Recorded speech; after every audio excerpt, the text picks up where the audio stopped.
Sir আমাকে চিনতে পারছেন? মানুষ চিনে রাখা আমার কাজ না, আমার কাজ হলো অপরাধ চিনে রাখা। কি অপরাধ করেছেন বলেন, দেখে চিনতে পারি কিনা? আমার নাম স্যার বাকের। ওই যে বাকের। হ্যাঁ, চিনেছি, সেই অস্ত্র মামলা। স্যার মাই নেম ইজ বদি। এটা আপনার সেই গাধা অ্যাসিস্ট্যান্ট না? ওকে চলে যেতে পারেন। বোকা লোক আমি একদম সহ্য করতে পারি না। এইবার বলেন কি ব্যাপার? ব্যাপারটা হলো আপনি কথা বলবেন না। আমার ধারণা আপনিও বোকা টাইপের লোক, আর বোকা টাইপের লোক আমি। যা বলার আপনি বলেন। আমার মামাকে গত রাতে। থামেন। টাকা পয়সার অবস্থা কি? জি, মানে আমি প্রচুর টাকা নিয়ে থাকি, আশা করি জানেন। না জানলে মঞ্জুর বলে দেবে। টাকা পয়সার ব্যাপারটা একটু কনসিডার করতে হবে sir. Very poor, very needy. চুপ করেন বাকি ভাই, কিছু কনসিডার করতে হবে না। আপনি অন্যান্যদের কাছ থেকে জানেন স্যার, আমি আপনাকে তাই দেব। গুড। তাহলে এবার বলেন, গত রাতে আপনার মামার কি হয়েছে? আমার মামাকে গত রাতে পুলিশ অ্যারেস্ট করে নিয়ে গেছে। সম্ভবত অফিসে টাকা পয়সা সংক্রান্ত কোনো সমস্যা। কিন্তু স্যার, আমার মামা অত্যন্ত সাধু প্রকৃতির লোক। আপনার মামা সাধু প্রকৃতির লোক না শয়তান প্রকৃতির লোক, এটা আপনি বললে তো হবে না। দেখতে হবে কাগজপত্র কি বলে। কাগজপত্র যদি বলে যে উনি শয়তান প্রকৃতির লোক, তাহলে উনি শয়তান। কাগজপত্র মানছেন? জি। দেখি।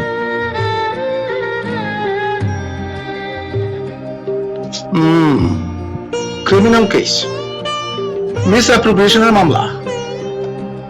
403 403 ধারা, ম্যাক্সিমাম পেনাল্টি 2 বছর। নার্ভাস হবেন না, 2 বছর সময় দেখতে দেখতে কেটে যাবে। আপনার মামাকে বলেন হাসি মুখে জেলে ঢুকে যেতে। ওনার জেল হয়ে যাবে? অবশ্যই হবে।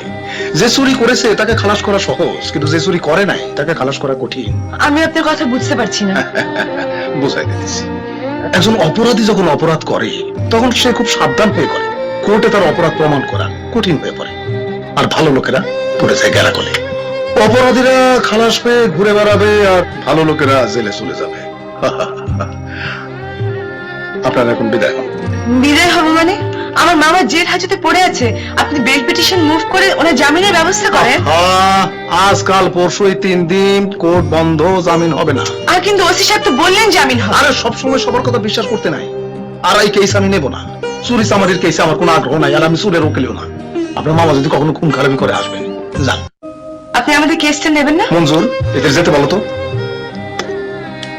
শুনুন, আমি আমার জীবনে অনেক আজে বাজে মানুষ দেখেছি, কিন্তু আপনার মতো একটা লোক দেখিনি। বাকি হয়ে চলে আসেন, এই দেশে উকিলের অভাব হবে না। মঞ্জুর স্যার। এই দেশে কি উকিলের অভাব আছে? স্যার কালো বোরকা পড়লেই উকিল হয় না।